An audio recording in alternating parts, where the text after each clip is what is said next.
So welcome to everybody. I am Kira Epstein, the program coordinator for the new school at Commonweal. And today I am so pleased to have Jaune Evans and Wendy Johnson with us for a conversation today about engaged Dharma and ecology. The conversation is co-presented with the Mesa Refuge. And both Jaune and Wendy are alums of the Mesa Refuge's writing residency program. So thank you to Mesa Refuge Executive Director Susan Page Tillett, who is with us today on the webinar. We're recording this conversation and we'll have it produced in audio and video files, and we'll post those on our website, on SoundCloud, YouTube, Apple Podcasts, and Amazon Music. Ken Adams is behind the scenes, as always, helping us with this production, so thank you, Ken. Finally, we have a couple other conversations coming up in November and December. We have a conversation with David Steinhardt and our host, Steve Heilig, about closing California's youth prison system.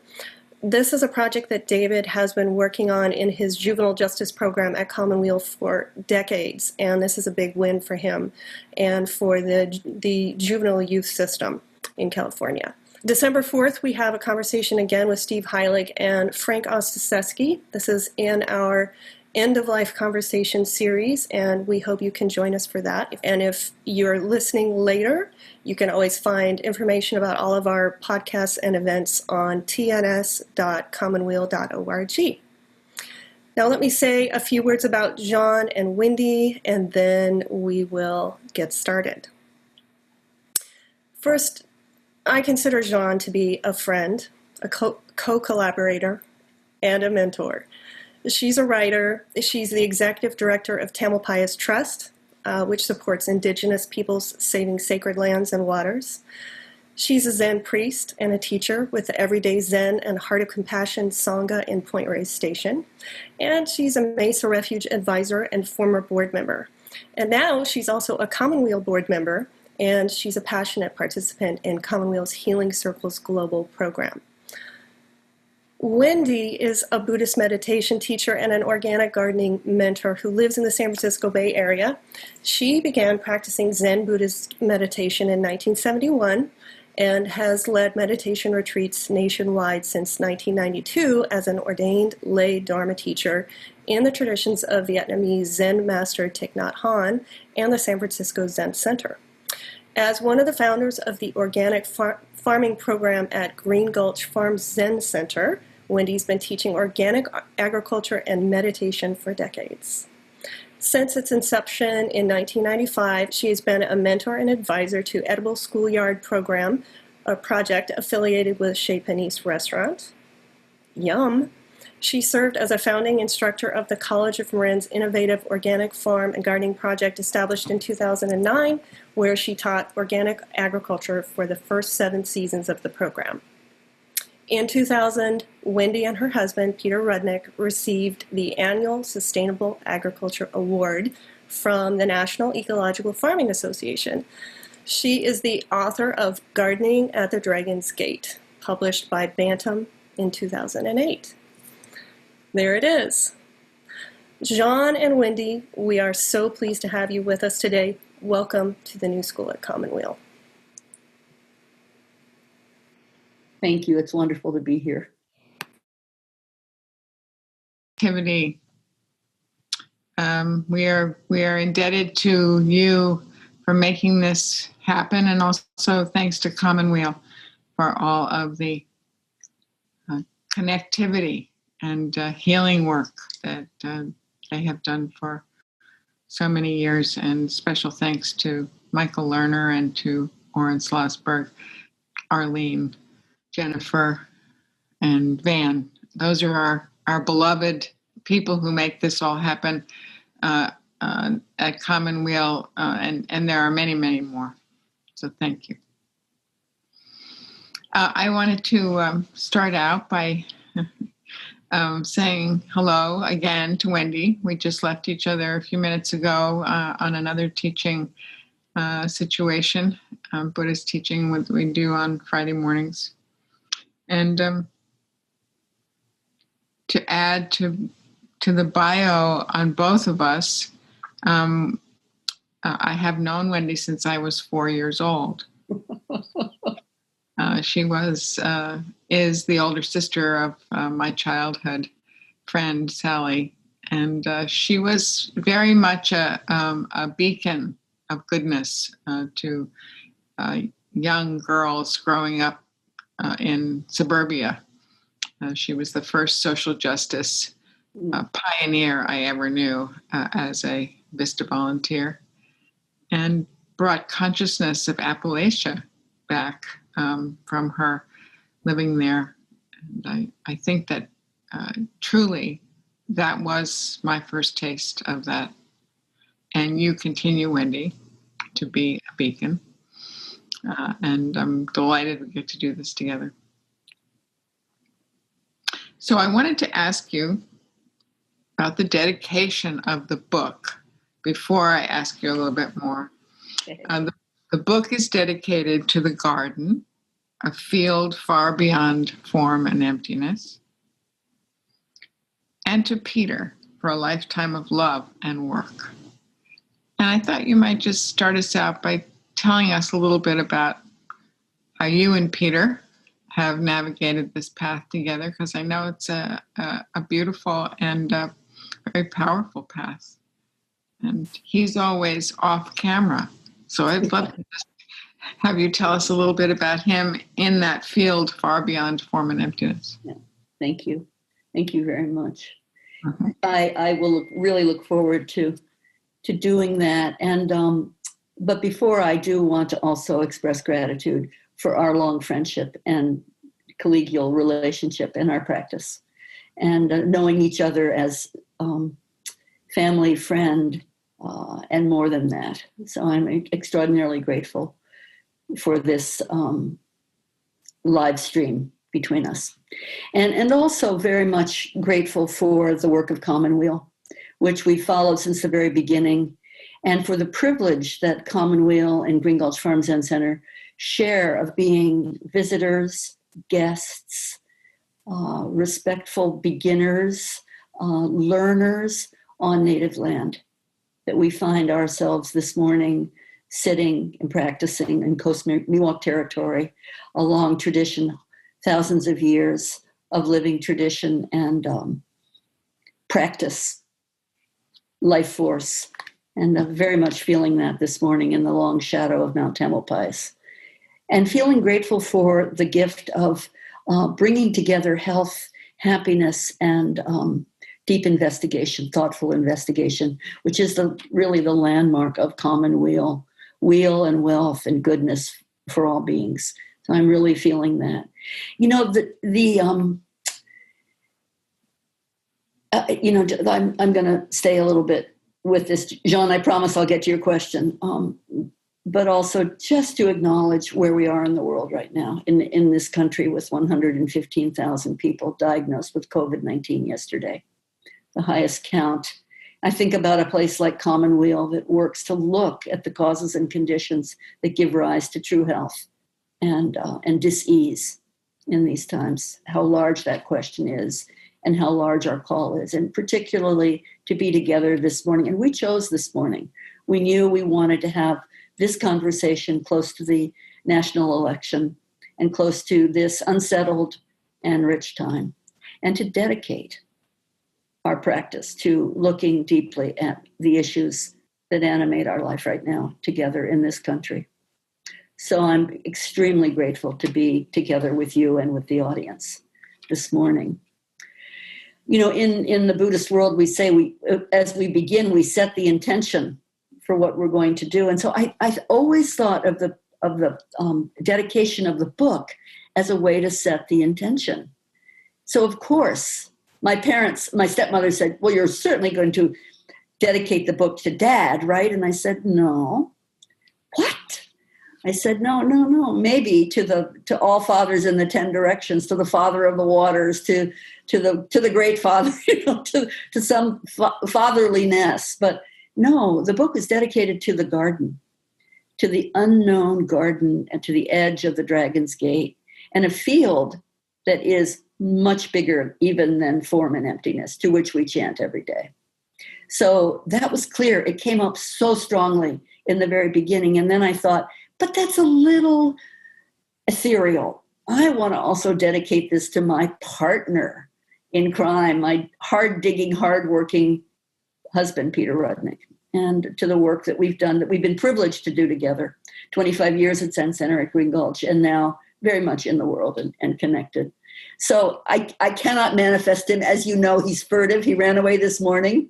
He peeks to the corner to see you and he waves, but he never appears. Many doubt that I am actually married, but I am truly, fully, and utterly connected. And we have some extraordinary fights about how to make the best compost. So I love it that the beginning slide for this presentation is me in the compost pile, because usually it's Peter. Mm-hmm. So yeah, even celebrating your birthday, he disappeared at the last minute. So he disappears, but he's utterly present, and he's very much present in this book and in our life together at Zen Center. Yeah. So I want to tell you that what has been put in the chat is that people can see a blue-purple rainbow right there in your room with you. So wow. Yes, the blue and purple. We won't say more than that. The spirit world. Yeah. Dancing. Yeah. So I know we're going to talk about a lot of things, but because we're going to start with the book, this wonderful book, Gardening at the Dragon's Gate, with a wonderful subtitle, At Work in the Wild and Cultivated World. I want to know, what's the Dragon's Gate? Well, thank you. The Zen name of Green Gulch Farm Zen Center is Green Dragon Zen Place. The dragon, the mythic being, the great dragon, and there's a dragon right behind me at the base of the rainbow, right near Thich Nhat Hanh, who's very close to the Dragon's Gate right now. So the dragon is some say mythic, I know very manifest being. The dragon made of fire and water. At Green Gulch Farm, we say it's called Green Dragon Zen Place because it looks, the valley, the curvaceous valley, looks a little bit like a dragon's body superimposed on the land. Dragon's veins. Ancient Chinese people say a garden shows in the dragon's veins. No straight lines, just the undulating, unctuous, world of the dragon moving. The dragon stirring the ocean and tail in the ocean, head in the sky, bringing together the truth of the celestial truth and maritime and terrestrial truth. So from the very beginning of writing this book, of being invited to write this book by Bantam Books, I felt we're talking about gardening at the Dragon's Gate, the gate between worlds, between fire and water, between known and unknown, between myth and manifestation. So from the very beginning, I hoped that would be the title. And, the very powerful and wonderful editor and friend, Tony Burbank from Bantam Books, said, no way. That is too ethereal, to California. We are not going to publish a book called Gardening at the Dragon's Gate. Find something more practical. I said, I can't. If you can, please. If you can't, I can't help you. But Gardening at the Dragon's Gate is the name of the book. So, Wendy, where are we now? Let me just say, Jean, so Tony resisted, and then very close to publication, when there was so much trauma in this country around economic falling back and just real trauma on every level in the United States, she said, we have a title for the book. I said, really? What is the title? She said, Gardening at the Dragon's Gate. I said, what happened? She said, I didn't see how close we are to the Dragon's Gate. Now I see, and it's the right title.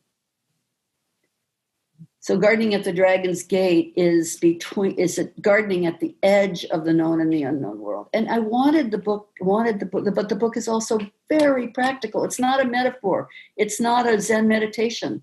It's very much about being at work in the wild and cultivated world. So I'm so happy with this title, although we had a picture that was very beautiful, but Tony said, no, we need something fiercer. So she found this squash plant which I love. And you notice the insect embedded in the heart of a plant. So she found that in the Bantam files. And then we're lucky enough to have the book be illustrated by dear Dharma friend Davis Tassell and his wife Stephanie Kaza are absolutely close, forever friends, more than friends, Dharma colleagues. So to have Davis illustrate the book, to be able to check through the text with a Dharma sister like Stephanie, this has been a collaborative work in the wild and cultivated world. I'm never going to let you talk unless you make me stop. So please. I only want to ask you again. Yeah. Where are we now? Yeah. Well, I think more than right. I think more than ever, we are in the body of the dragon right now. We are in the fire.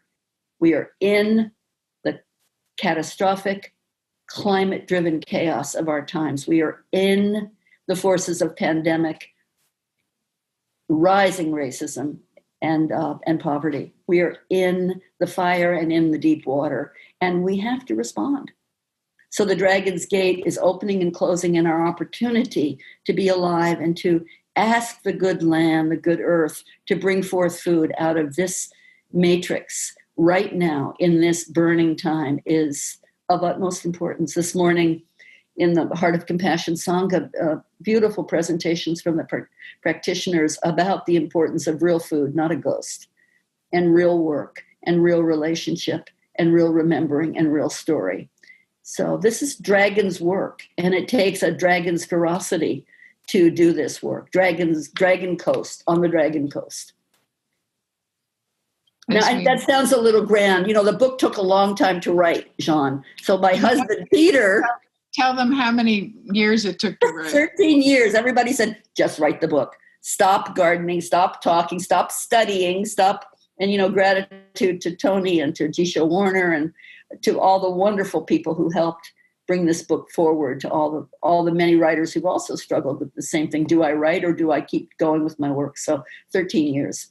In fact, my husband, Peter Rudnick, instead of gardening at the Dragon's Gate, he calls it dragging at the Garden Gate.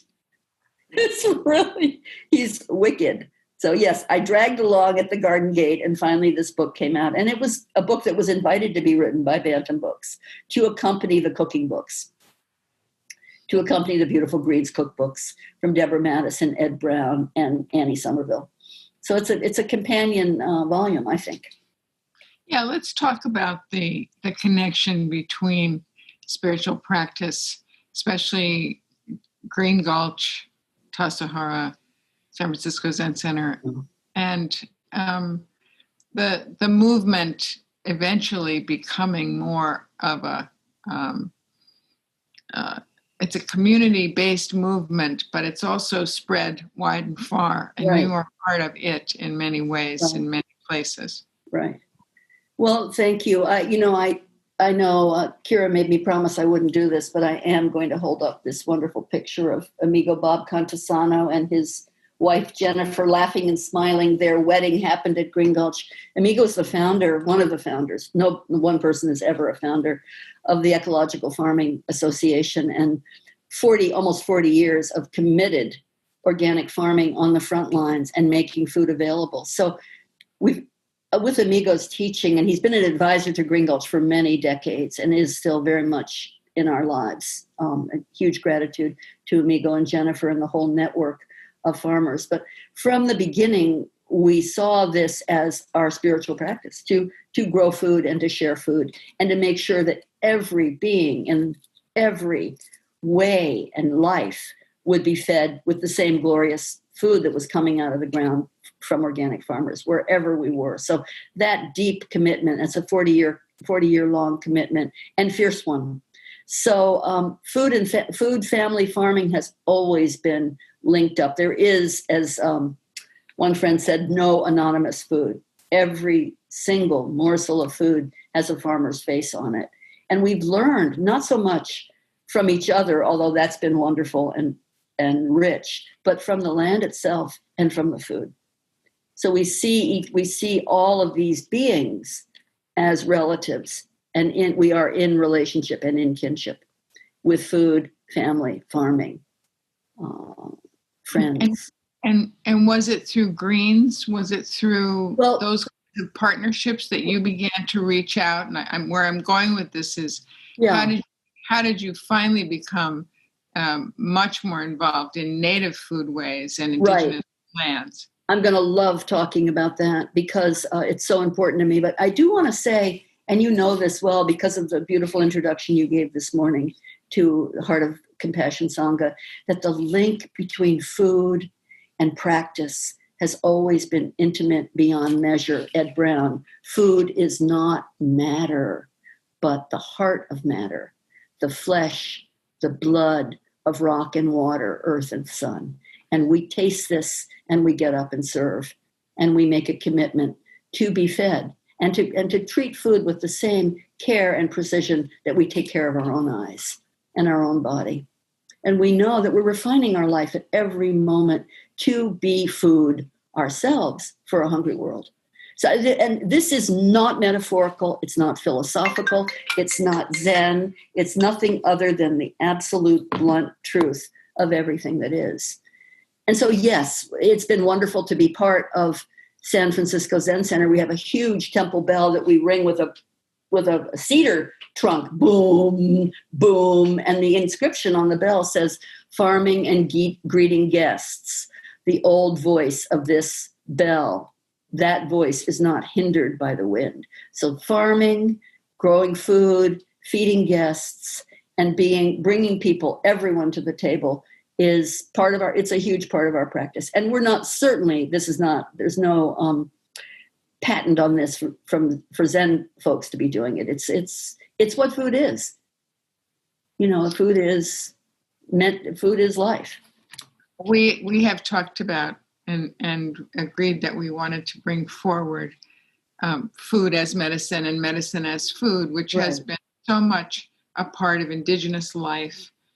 So unquestionably, the way indigenous people relate and have relatives, as you said, all the plants and the trees, and that many in dominant culture have become so disconnected, and yet your life has really been about connecting, and you're just continuously doing it.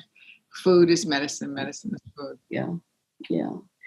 John, I remember in the early years of Green Gulch, there's an iconic picture of Abbot Steve Stuckey, also one of our teachers, working. Originally, the land was worked with a team of horses, Snip and Jerry. And I have that picture too, but I'm not going to hold it up because the sun will reflect on it. Anyway, but in the early years, Warren and Marion Weber made possible to us at Green Gulch the gift of a really good row cultivating horse named Joe.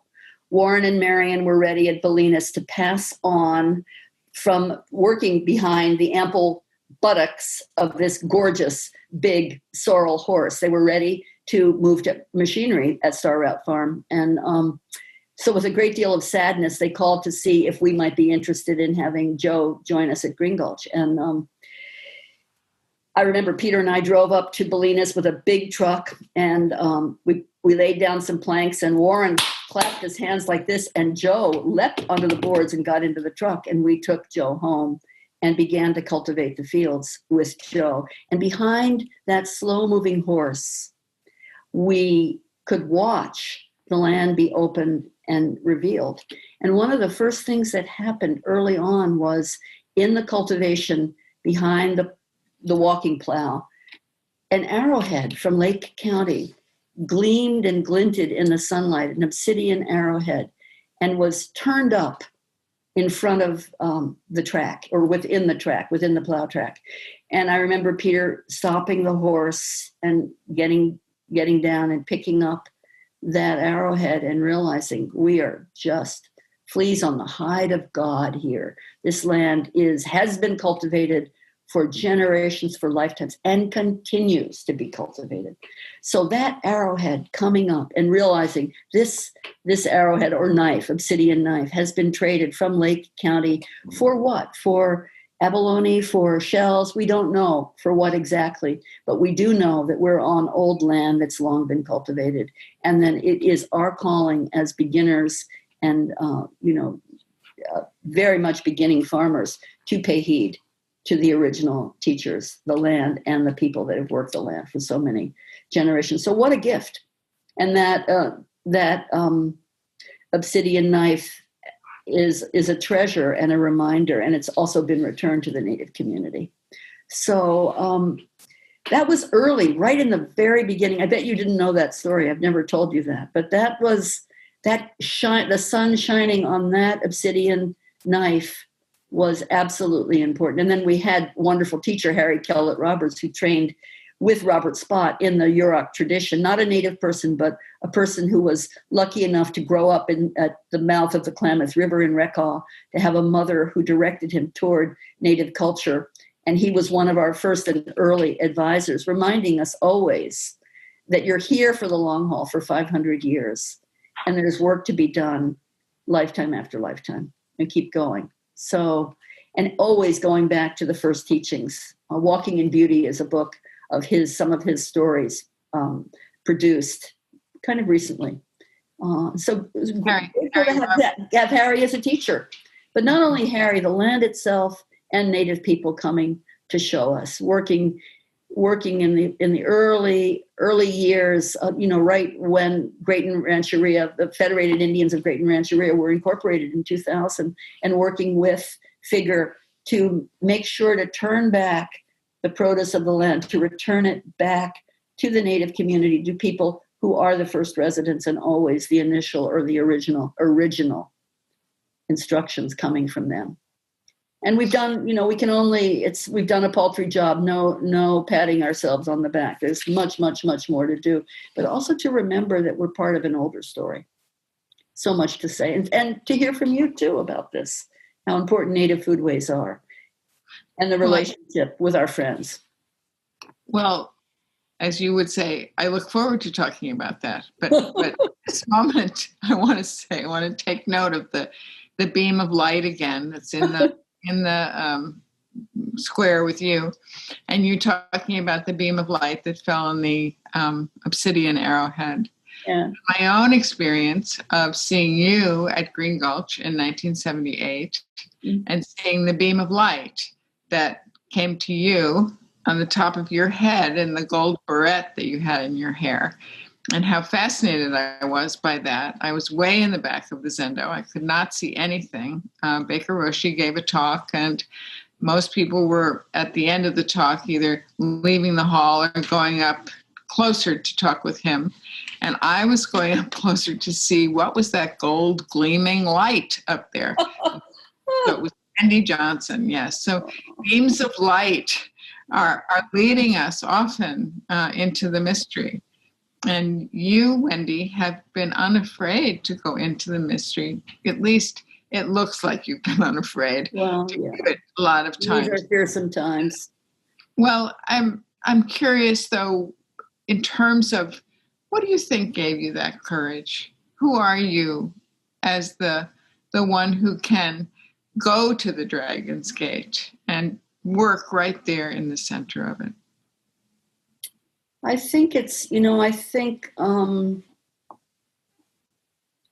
even really think about it, John. It's the calling, to be engaged. There's, when you see, as Thich Nhat Hanh, in his beautiful writing, he says, mindfulness practice must be engaged. Once they're seeing, there has to be acting. Otherwise, what's the point of seeing? So I think growing up in Westport, I saw early on some of the same inequities that we see now, but vividly, and realized, I just felt a different calling, and not a different calling. I felt a certain calling to be engaged and close to the natural world and to learn from the natural world. And one of the greatest gifts of my training in Zen practice has been the connection with the Native community, with friends that we share in common, Melissa Nelson and and the Cultural Conservancy and the work of the Cultural Conservancy to really look at native foodways and to recognize this is courageous work where there's no question about the kinship of medicine and food. No question whatsoever. So, of course, in order for people to be healthy, and this is at the foundation of Commonweal too, in order for people to be healthy and strong and alive, they need a good shot of living food.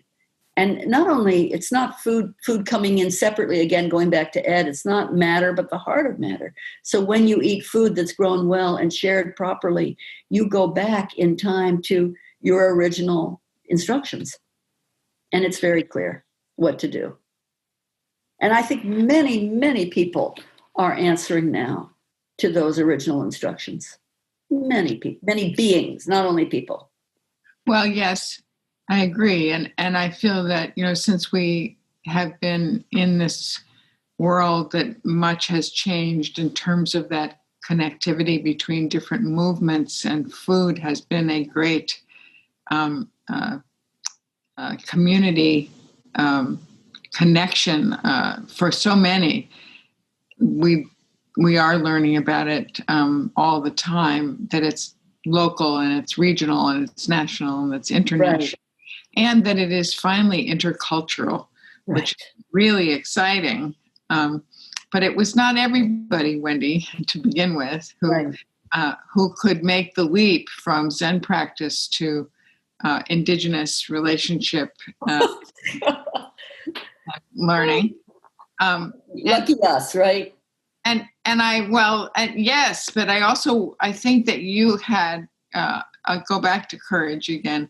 You were not afraid either to look at different spiritual teachings and teachers, not to throw out the baby with the bathwater, but to, in fact, enlarge and open yourself to more engagement, as you say. And I just want to ask if you'll say a little bit more about your study with Thich Nhat Hanh. Right. Well, I feel, my study with Thich Nhat Hanh is very much connected to my father. So it's nice that you asked that. When I was a young woman, my father, of my father, you never really saw he and mom married, but I did. You remember. Yeah. Yes. Not the fights around the kitchen table and all the reasons that they were not married for long, but they vied with each other. My father moved to New York. He became a publisher of a press. And during the Vietnam War, he realized, I can't keep publishing books. I've got to do something. So he stopped publishing and became a full-time draft counselor against the war and started a vigil in his town of Sharon, Connecticut. He was living in a rural part of Connecticut then, and standing every Saturday for 2 hours in the town square, just standing as a witness for peace. And I would make an effort wherever I was to join him and to just stand with him. And on the living room, on the dining room table in our dining room, in his dining room, there was a copy of Lotus in a Sea of Fire by Thich Nhat Hanh. And I remember that book.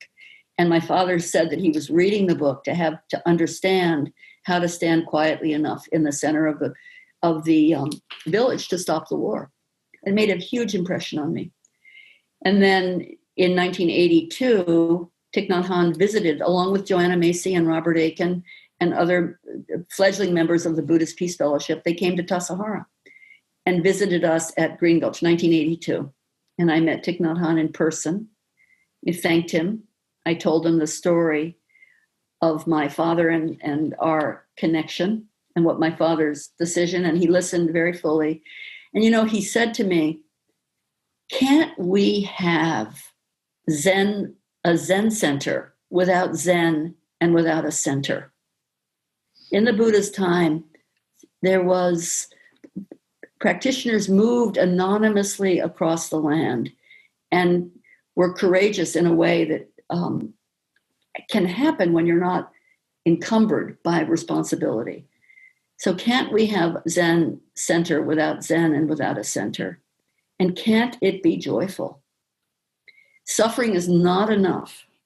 Real fierce practice is made of practice that isn't necessarily fierce. So wonderful teachings. And not long after that, Jean, in I think it was, I don't remember the actual year, but not long after, there was a peace march in New York City, and I went to march with my father in this peace march. And Thich Nhat Hanh was part of that march with a contingency from San Francisco Zen Center. And what happened in that march is he stepped out into the fast-moving, energetic peace march streets of New York City and caused a traffic jam. He turned to the contingency that he was with and said, "You moved through my country so quickly during the Vietnam War. To really make peace means to slow down, to feel how you live and who you are. Can you slow down today as we ask for peace in the world and not make it a parade?" And so they unched slow, and they were spread all the way across the avenue. And I remember the AFL-CIO was there, blowing whistles, gesturing, "Get a move on." It's New York, after all. No, slow, deep steps pressed into the hot pavement of New York City on that summer morning. And it was clear to me, I have to work with this teacher while being at San Francisco Zen Center. This is possible. We're called, this is how it works when a root teacher claims you. You go and you follow. So it was a little hard, but, completely possible that Zen practice in many different ways. And I'm so grateful for those early years. It was very clear from the beginning. And a lot of what we did was working with gardening and food and activism. So I'm grateful for that part of my training. And thank you for asking. And, on Veterans Day, in 2014, Thich Nhat Hanh endured a massive cerebral hemorrhage on Armistice Day, actually the day when you lay down your arms. Massive cerebral hemorrhage, and he's been unable to speak, but present with us. And 2 years ago, I mean, not quite, but a little while ago, returned to Vietnam, and he is in his home temple now in Hue, in these days, very close to joining the great majority, to crossing the Great Divide. Not taking much food or water, surrounded by his community in his homeland in Vietnam, and thousands and thousands and thousands of beings influenced by that simple, profound teaching. Does it take courage? It just takes being aware, seeing, and then acting according to what you see. Well, I know we're beautiful in calling us to remember Venerable Thich Nhat Hanh in these times. Well, you made me think of him when you talked about being in a demonstration the other day in Oakland. Yeah. And about being with others who are long-timers. That there were people sitting during the demonstration. Do you want to say a little bit more just to tell us what just gratitude to our extended community, in our particular lineage, so-called religious lineage or practice lineage is Zen Buddhism. You and I share this link, and much, much, on a very deep level. Who's surprised? I'm not surprised, given the suffering you grew up with. And now we're in the world, and me, and what I saw too as a child, what we saw in our wealthy suburb of white privilege. Mm-hmm. So now here we are in the world and at work in the wild and cultivated world. And part of that is, beginning of this whole election time, participating with Upaya Zen Center and the election series, listening to Call to Peace in Action, to see the work of the Buddhist Peace Fellowship, the work of Sue Moon and friends, their extended election work, the work of Barbara Gates, the dear friends participating and holding the line, really being conscious. And so, of course, when there was a call to come and stand on behalf of every vote being counted, just joyful call in this country right now to have every vote be counted. So that's why we gathered in Oakland, socially distant, well-masked, gloved, sitting quietly on very wet lawn there in the park, right by 12th Street in the heart of Oakland, with hundreds and hundreds of other people standing and calling for just slowing down the inquiry, counting the votes. And it was a practice day, a day of dance, a day of food, a day of sadness, a day of prayer. And it was wonderful to be there. More engagement. Yeah, so it is. I mean, it can be frenetic. Our dear friend, Ty Cashman, who's part of the Heart of Compassion Sangha, years ago, walking through Green Gulch, he said, it's a valley of ancestors. What are we doing here? Are we engaged in the world, or are we kind of hiding from the world? What's the actual pathway here? And of course, is this a safe haven from the world, or is it a field of action? That's how he said it much more beautifully. Is Zen practice a field of action or a safe haven from the world? And of course, it's both. Mm-hmm. A safe haven so that you can express your activism. It's safe haven where you can grow food, and then the activism is to share the food with a hungry world and be guided by the food in the work that we're doing. So that junction between safe haven and field of action is something, are you a pioneer or a guardian? Are you a pioneer in your work, or do you guard the temple and take it? You do both. Every pioneer has to be guarded a little bit, and every guardian has a bit of pioneer spirit in order to be a guardian. So that without getting caught by the binary polarization of these questions, practice occurs. So when you find this beautiful quote from the 13th century, when you find your place where you are, practice occurs, from Dogen Zenji, 13th century, Shobogenzo. When you find your place where you are, practice occurs. Are we seeing a cat go across here? There's a bad cat. There's a bad cat that there's a bad cat that keeps us on our toes. We can just kibble, and he's hungry, like a tail or something that flutters by. Yeah. There's lots of action here. So I want to ask, because I'm trying to bring forward this phrase you just used about being guided by the food and guardianed by the food. Right. And I'm wanting to ask you, what are your special foods, the ones that inspire you? Right. Your plants, which ones? I know it's hard, Wendy. You're going to tell me you can't narrow it down. Maybe a couple. Look what's behind the great sacred white corn of the Keepers of the Western Door, the gift of Oneo. This braid was a gift. And I know we'll talk about the gift of this gift during pandemic of being able to share food in conjunction with San Francisco Zen Center. So this beautiful braid of corn, true corn, real corn, from the Three Sisters, corn, beans, and squash. And I think because of Sally and Debbie, I'm a third sister, the eldest. So maybe I'm squash, and Sally is elegant corn, and Debbie's got a handful of beans. I don't have beans on my hand, but all these crops are so important, and there are many. I certainly think of the apple, this beautiful bellflower apple in my hands. But when we were talking this morning and hold it up, let us see it. Yeah. So here's the bellflower apple from Volunteer Canyon. Then there's a whole story around this. Woo! Can you see? Yes, now we can see. The ancient bellflower apple. But this morning it occurred to me to talk about the pomegranate. Mm-hmm. Because right now, going to visit Amigo and Jen the other day, up in Grass Valley and San Juan Ridge, we stopped and found there was a beautiful pomegranate tree, and the fruit was split open. And I think of the pomegranate, in Hebrew, this fruit is called rimon. It's the same word, John, for hand grenade, because a grenade looks like a pomegranate.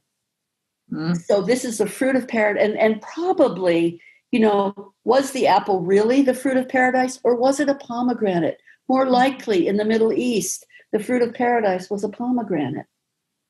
So when I saw that split open pomegranate, and this morning, listening to the teachings from Sangha members, I remembered November, a number of years ago, visiting a friend, a Dharma sister in Sacramento, and she was grieving. Her father had just died. And outside of her house, the pomegranate tree was split open, and pomegranate seeds were on the ground. And she told me a story of that tree being her father's real touchstone. He loved the tree. And when he was ill, there came a knock on her door one day, and there were women from Persia standing on the step. of her doorway. And they said, we're here from Persia.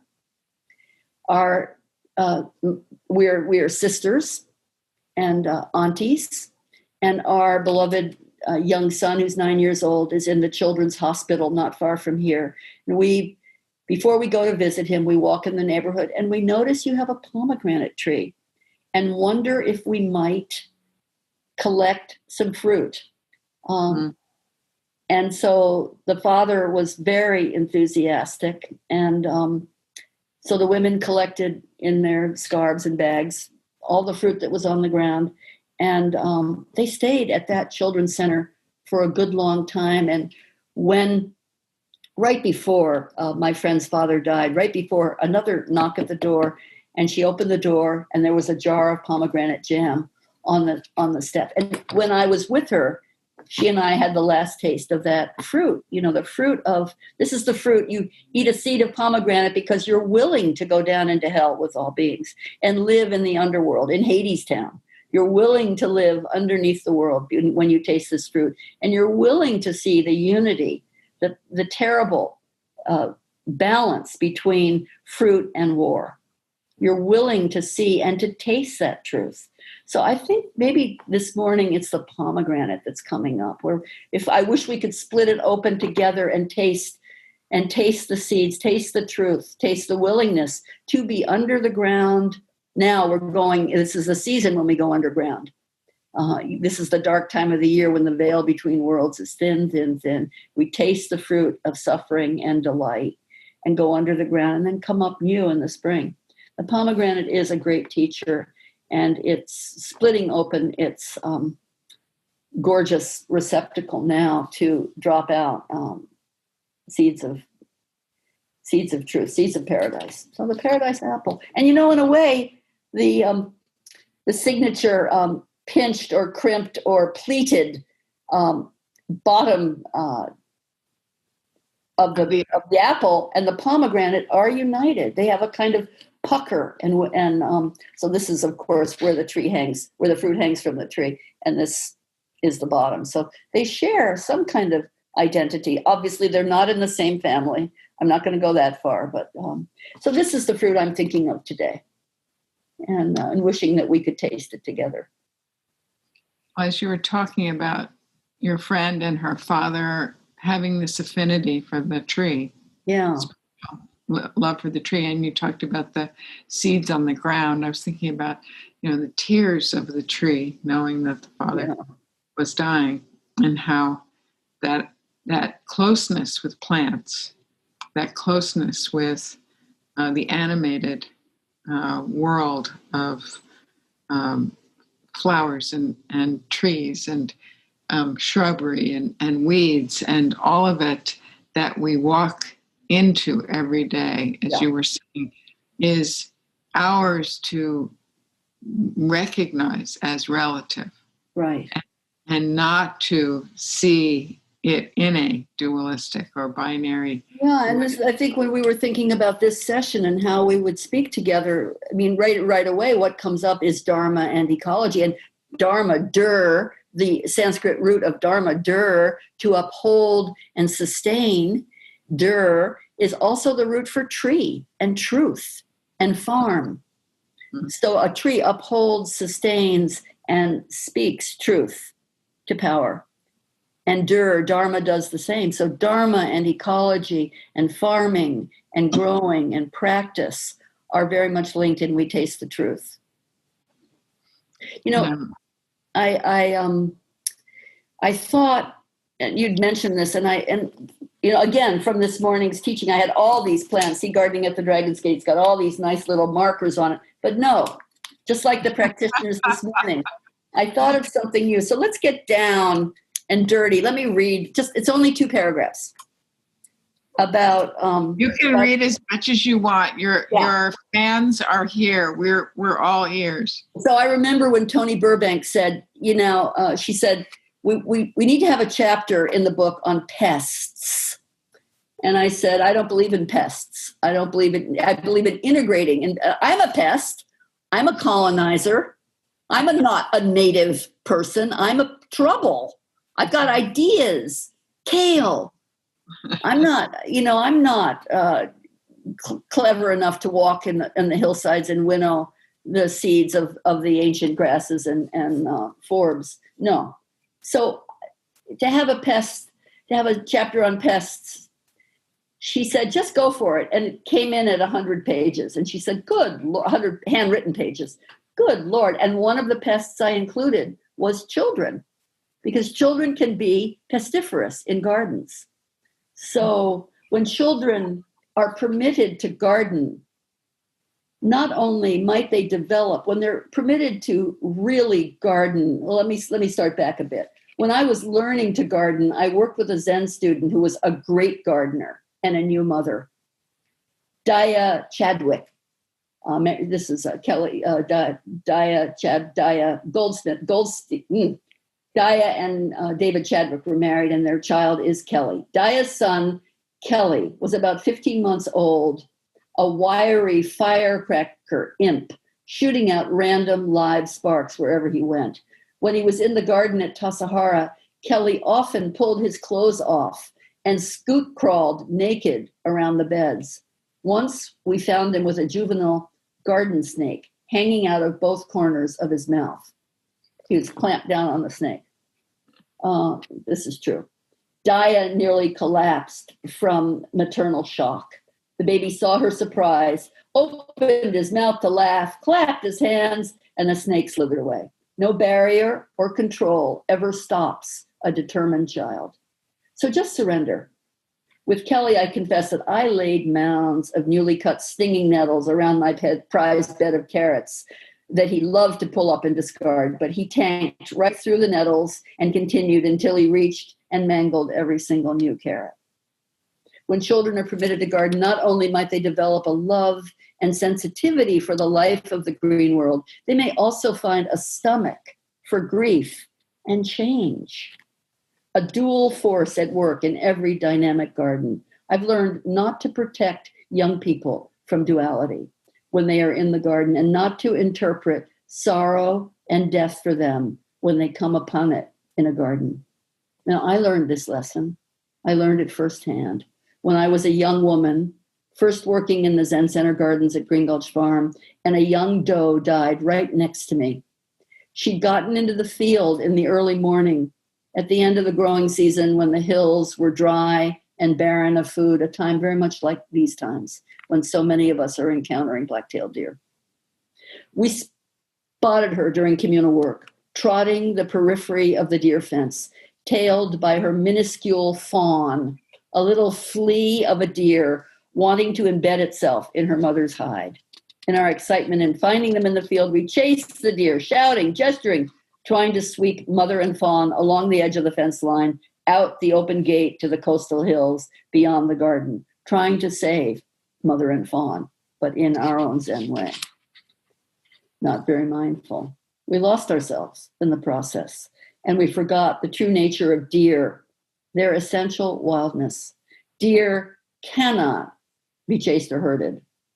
When they are cornered, they explode in panic like shattered quicksilver.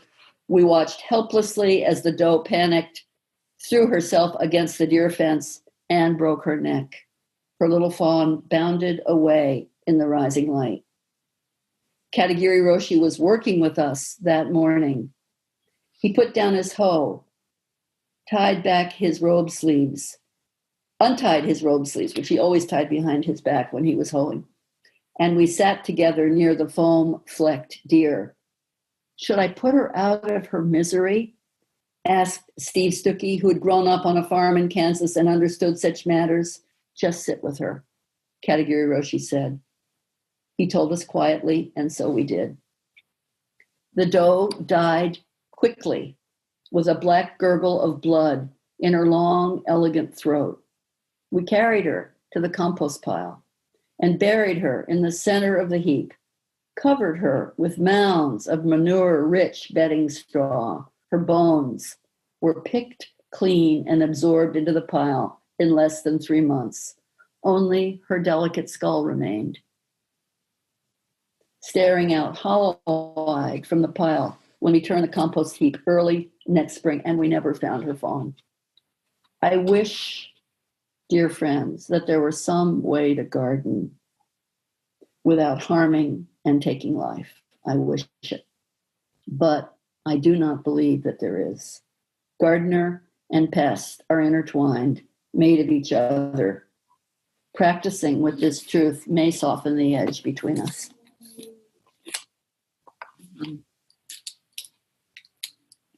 So beautiful, Wendy. Thank you. Thank you for spending 13 years bringing that. Pulling a big fat book through a little tiny needle, a mountain of needles. And thank you, I think, for also the kind of encouragement for all of us to know that we will encounter what is difficult and not to turn away. Right. To be with each other when possible, also helping each other not to turn away, which is what you have done for so long. And before we open it up to questions here, I want to ask you one last question, because you had touched on it about the pandemic and the opportunity and the sorrow, both. I think, Jean, that back on the summer solstice at Upaya Zen Center, Roshi Joan and the team at Upaya pulled together a panel of about 12 women and asked us to comment on.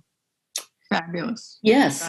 And this is available, dear friends, dear Sangha that's listening, dear community that's listening this morning in the new school and in the wide embrace of Commonweal, that this teaching is available through Upaya Zen Center. Right around the summer solstice, Awake and Aware, women speaking about pandemic, racism, the rising truth of climate chaos and poverty. How are they coming together, and what are we seeing in our times? And I think each one of us is one and unique, and we're called to serve in different ways. So, for Peter and for me, it was clear during this time we're looking at massive hunger, uncharted hunger, or a lack of accessibility to food and to the medicine that is good food. So, and, of course, in conjunction with the pandemic, when things are closed down, it's harder for people to access good food. And beautifully, every spring in March at Zen Center at Green Gulch, the growing season begins with a chanting ceremony for the benefit of all beings and sowing seeds mindfully and carefully, and may this season open and may we feed a hungry world all season long. And that's very much the intentional vow, the opening vow at San Francisco Zen Center. This year it wasn't possible because of the quarantining and because of the pandemic for Green Gulch students to go out from Green Gulch. And yet there was this beautiful food, the fields in rambunctious array by May, full on. And we're not able to go to market. And the public markets aren't even open. They're closed. They're open. It's hard to know. But hunger remains.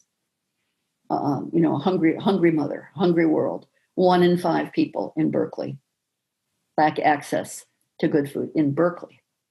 Berkeley Food Network is feeding thousands of people now that do not have access to food. And we know this. Those of us who are, have our finger on this pulse, we know this.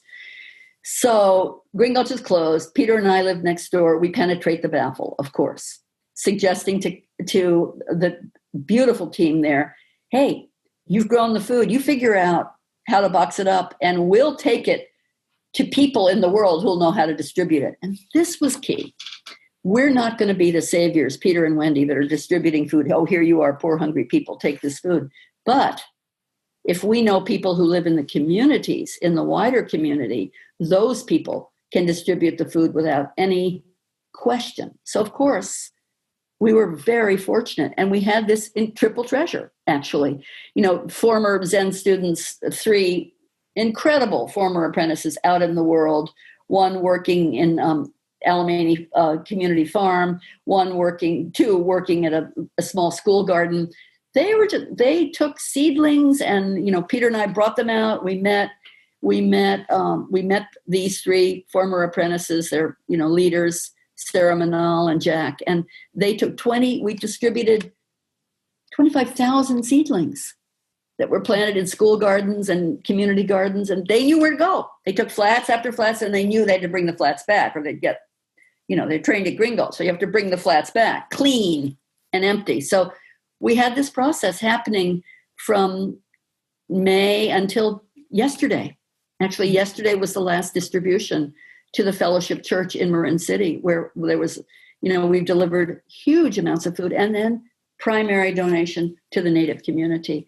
And to our friends who are also growing this beautiful corn and classic squashes and handfuls of beans, plenty of food. And yet everyone wants a little kale and chard to make life more green. So this is the dry world. The dry mind is best, but green is nice too. Tomatoes from the farm. So we collaborated in this incredible situation. Let me, just because I know how much you know this community. Hold on, this is final work. Where is it? I'm trying to find it on my road. Never mind. We did. Oh, here we go. I just want you to know where did the food go? Just listen to this one. I wrote about it, and it'll be available for everyone to read next week on Tricycle magazine. One of our closest colleagues was the Cultural Conservancy, beloved place-based, indigenous-led, intertribal organization Peter and I have been working with for almost a decade. Every week from May through September, I met Maya Harjo's Kepaw, Shawnee, Muskogee Creek, and Seminole, young Native Foodways director. She has a green truck. We transferred from my overpacked little blue Fit into her farm truck, 10 to 12 to 15 boxes. Last week it was 9 boxes. And then she packaged it. At the Cultural Conservancy, Maya and other young Native staff tend traditional harvest fields of Seneca flint corn, Chimayo chili peppers, Lakota squash, and bear paw beans. These medicine crops are supplemented with cool coastal relatives from Green Gulch, dinosaur kale, fingerling potatoes, and huge batches of Savoy spinach and red mustard. Every week, Native CSA boxes filled with this produce are distributed to feed families through California Native Indian Museum, American Indian Children's Resource Center in Oakland, all organizations you know, Sean, and the Segurate Land Trust, an urban indigenous women-led organization honoring sacred sites and ancestral burial grounds throughout traditional Native American lands of California East Bay region. What a harvest! Thousands and thousands of pounds of food, and it's going on. So we found a way to make some kind of magic out of the calamity of these times. And Green Gulch, the generosity of the Zen Center, the generosity of the fields and the crops themselves, speaking in their own tongues, the truth of nourishment and medicine. Far beyond form and emptiness. Form and emptiness, far beyond. Anyway, Wendy, we must other people. Thank you for listening. We must let others ask you questions. Okay, let's go. Let's do it. I want to ask you then about the 4 elements, the 4 great elements. Tell us what that is and how. It's great you're asking that, John, because, in the chant that we chant every day at the Zen Center, the Sandokai, from Sekito Kizen, the chant. There's a line that always called to me where the chant says, "The 4 great elements return to their own nature. Fire heats, water wets, earth is solid, air is alive." So, and I always ask myself, what does it mean for the 4 great elements: earth, air, water, fire, and space? What does it mean for them to return to their own elements? And isn't that what organic gardening is all about? True, the nature, the deep nature. So soil itself is made of, you pick up a handful of soil, in 1 teaspoonful of soil, there are more microorganisms than there are human beings on planet Earth. So it's teeming with life. And actually with our friend Amigo, I said, we got to figure out some way to prove this. He said, just get a good teaspoonful of soil and drop a dropperful of peroxide on it and show people it's frothing and teeming with bacterial life.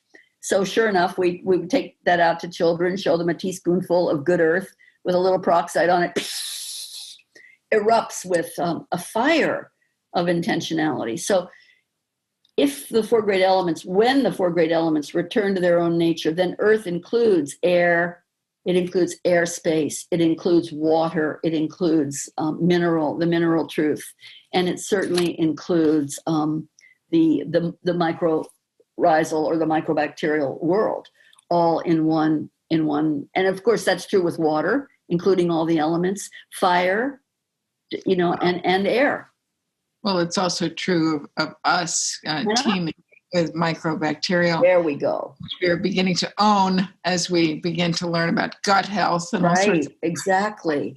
Which we are sharing bacteria with all the beings we live with. So I thought, so Dharma and ecology practice is messy. It's nonlinear. It's it's very fruitful. It's emergent. It's networked, and all of that is true when you really look at the elements that make a good garden.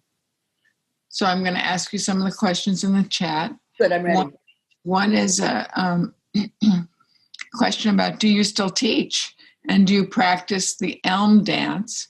And the next question is about recommending a conscious beloved sangha in the Bay Area that's Zooming regularly for this person to join. Deborah is her name. Yeah. She's a longtime Zen practitioner. Right. Well, I certainly, I don't think of myself as a teacher. I learn and I practice. I'm a lateral roots person. So I practice in conjunction. I work with you every Friday morning, right now on Zoom, the Heart of Compassion Sangha, open Sangha. Anyone is willing and anyone who wants to be with us from 8 o'clock in the morning until 9:30 every Friday. There are lots of options. I'm active in my presence at Upaya Zen Center. We'll be leading a January practice period this winter. I hope to be able to be there in person. I'm not sure if I'll be able to be. Depends very much on the pandemic and how it unfolds. But I'm quite involved still with the apprentices at Green Gulch. So yes, I have an active life and I have an active Dharma receptivity to the plant kingdom.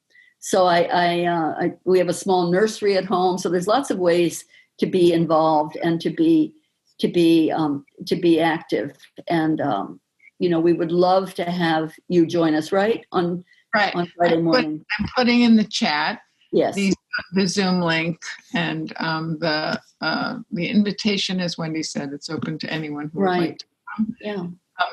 Also, just to ask someone saying, can you say more about the importance of decomposing our egos during these times of reckoning and turning? Well, I think unfortunately, the computer is balanced on a wild love for the world. Whenever I do a teaching that really matters, or whenever I'm involved in a dialogue that really matters, I put the computer on top of a wild love for the world, which is, as you know, John, say something about a wild love for the world, because we've just finished a 2-month-long training and teaching with this beautiful book edited by Stephanie Kaza and of Joanna Macy's teachings and their effect in the world. So about 50 different writers writing about that. And I wrote about decomposing the ego. So maybe say more about that book, John, so everybody can hear a different voice. That book is a very, using Wendy's word about lateral teaching book, where all kinds of teachers from very different traditions and different experiences with Joanna Macy are expressing their gratitude. It's through Stephanie Kaza's amazing editorial genius, really, that the book came together. Stephanie Kaza, who many of you know, is also a great Dharma teacher, and I didn't know about Dharma having its root in the word tree, but Stephanie is a Dharma tree Zen master, and she has many books, Green Buddhism being one of them, where she talks also about her lifelong study of ecology and Zen practice, of spiritual practice. Yeah. And for all of us, spiritual practice is something that is a great, I want to say energy, a great energizer in this time, especially this time of pandemic,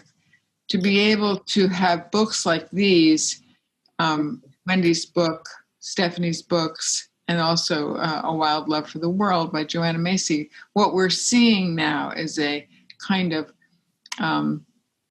spirit, embodied spirit in the world, everyday living, being deeply influenced and guided. It doesn't have to be in a rarefied cathedral setting. It is right in our own home cathedrals. Yeah, and I think that, and this is Joanna Macy celebrated her 91st birthday on May 2nd of this year, right in the muscle of the pandemic. And because of the pandemic, A Wild Love for the World has some real resonance, I think. And right now they're Stephanie and Joanna working on a 30th anniversary edition of World is Lover, World is Self. Anyway, the call to talk about decomposing ego, it's not a grandiose term. This comes from a teaching that I received from Joanna many years ago. She was talking about the Lama dances in her community of Tashijong, where she practiced in India with Tibetan teachers. And 3-day Lama dances included a dance to dismember the ego. And the ego was presented in as a little creation in an open glass box. The ego was there, and there were dances and all kinds of ceremonies happening around the ego to encourage the ego to break apart and be recombined with everything that is. So a full celebration of dancing. And when Joanna adapted this teaching, as she's done in many different ways, but in my case of working with her, we made little clay figurines of egos and let them bake in the sun a little bit after a full day of practice, and then smashed these ego figurines apart at the end of the day. And at the end, in the night, after everybody'd gone home, I took the clay dust down to the compost pile and put it on the heap and prayed that we could all figure out a way to drop our separate, self-important, autonomous selves a little bit and enter back into the great microbial matrix of all that is. So that's, and what's great about this is playing with the Dharma, being dead serious and playing for the highest stakes. So you recognize your separateness, you see it in a glass box, you try to scare yourself into a wider notion of what it is to be human or to be in kinship with all that is. And eventually it's possible, especially if you can include play, dance, music, and deep adaptation of traditional practices. So you can read the chapter, both in Joanna's writing and then in this book of tribute from so many of us, A Wild Love for the World. And Jean will put it into the chat so you can see how to access. I'm also going to try and keep up with these questions. Good. There's a wonderful question from Liza that also Jane Flint has hopped on and said she'd like to know about it too. How do you help the American fixation on personal fitness and diet expended to serving the health and food of our whole biosphere? Oh, wow. Yeah. That's such a deep question. I mean, could we get down a little bit closer to origin? I mean, there was a beautiful teaching this morning, wasn't there, about just going out to the garden and getting a handful of kale, massaging it with real olive oil, just massaging it, feel the kinship with this extraordinary, crimpled, amazing power food, the kale, and holding it in your hands and making a whole meal out of that sensual pleasure and satisfaction, not too much. I mean, we're stuffed or starved. As we know, as Raj Patel writes, we're stuffed or starved. And our obsession with being fit, thin, whatever else, and eating the perfect food and just enough of it is good, but also just to remember and to be grateful for the gift of real food that comes out of the land. So this morning, when we were listening to to that recipe and really hearing Laura talk about the kale salad and then squeezing a lemon. And she was very quick to say it was a commercial lemon. Our lemons aren't quite ready, but squeezing the lemon all around and then adding whatever she had in the garden, a little, gifts, and then having a feast and being outdoors and eating, just finding basic satisfaction in slowing down and really tasting the truth of the sorrow of these times and also the real flavor of what it means to be alive now. So we're getting near the end, and there are a couple of questions that are persisting. Okay. There's one that I think is really important for everyone because not everybody lives in a place where we can have a big garden. Right. Question from Claire. Yes. Claire, who is saying, for those of us with limited living space, this is not the Claire you and I know. Yeah. Claire says, with limited living space and little access to gardening, what are some additional ways you can suggest to intertwine spirituality and food? Yeah, beautiful question. Beautiful, important core question. I think this morning that was a topic in our teaching this morning, and when Eleanor reminded us that we can support other growers, we can support, to be nourished, with just to choose a farm that you really want to support. Choose a farm like Moraga Gardens Farms was talked about this morning, or Tabletop Farm, or any farm that you know about that where the food calls to you and you're responding to the food. Choose that farm and support it and be, and also you can visit. When you have a good relationship with a farm, you can certainly visit and be part of the farm, help them if you want, that kind of thing. Or just taking the time to really notice and study, where does this food come from, who grew it, and to imagine the food with the farmer's face on it. In the CSA movement, the community supported agriculture movement in Japan, Tekkai movement means food with a farmer's face on it, and farmers with the food's face on the farmers. So whatever you taste has been grown, hopefully in good consciousness by some being and by good soil, and then you take in the nourishment of that relationship when you eat. Mm-hmm. And gratitude to those who live in the city, because you are the beings of the future, knowing how to live quietly and deeply in close space, with a very low tread on the resources of the world. So gratitude to you, and may those of us who have the privilege of growing food nourish you again and again. May we be in complete conjunction and connectedness. Is there any place, Wendy, right now where people can get their hands in the dirt? People who Green Gulch is closed right now, but well, sure. I think we could hear from everybody in the chat, but there is even if it's just maybe not your hand, maybe not a full extensive farm, but even just if you're walking in a park, you can take the time to settle down on the ground, put your hands on the ground, and feel the pulse of life in the soil right where you are, wherever you are. Again, the four great elements are returning to their own nature.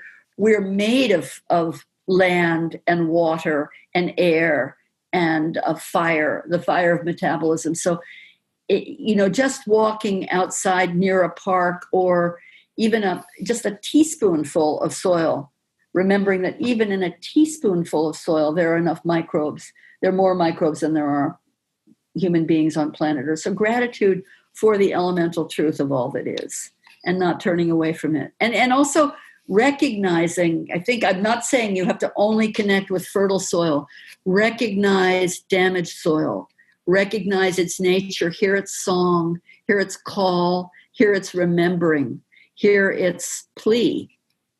So if you're living on soil that has been tampered with, and Soen Roshi used to say there's no such thing as polluted water. Water can never be polluted. You can add pollutants to water, but the true nature of water cannot be polluted.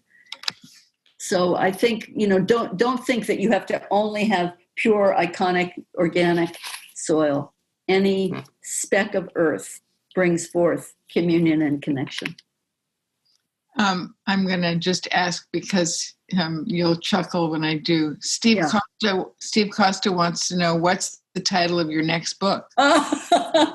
He knows very well that the title will be Elemental Nature or Elemental Truth or Returning to Origin, so I want to grapple with these elements, with water, air, fire, and earth, and how they interact together. So, I don't know more than that, but I promise you I'm working on it, Steve. Promise. It's going to come.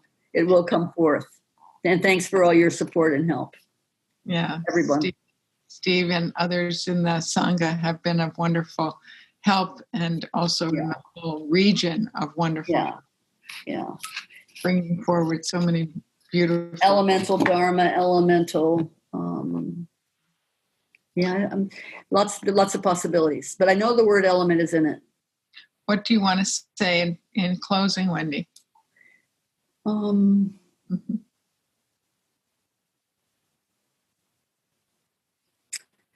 I guess I'm beginning with gratitude and really closing with gratitude and dedicating our time together this morning to creating and nourishing a medicine and good food together as one, and sharing it with a hungry world, and praying that at some point, in whatever way it's possible, that all beings can come to the table together and be fed. And until then, may the merit of this teaching this morning reach out and nourish you in your life and practice and in your work in the wild and cultivated world. That's my deep prayer and hope. Yeah. And thank you, Jaune, for your place, and for everyone who's participated and taken the time to be together this morning. And thank you, Commonweal, for bringing together medicine and food and innovation. Yes, thank you to Commonweal for all the healing going on there, and through the different alliances and programs, relationships, a beloved community that's intertwined with many beloved communities. We're really lucky to be here. And Kara, you're our angel hovering over to say goodbye. Well, ladies, just an amazing and really nourishing conversation. I felt very nourished, so thank you.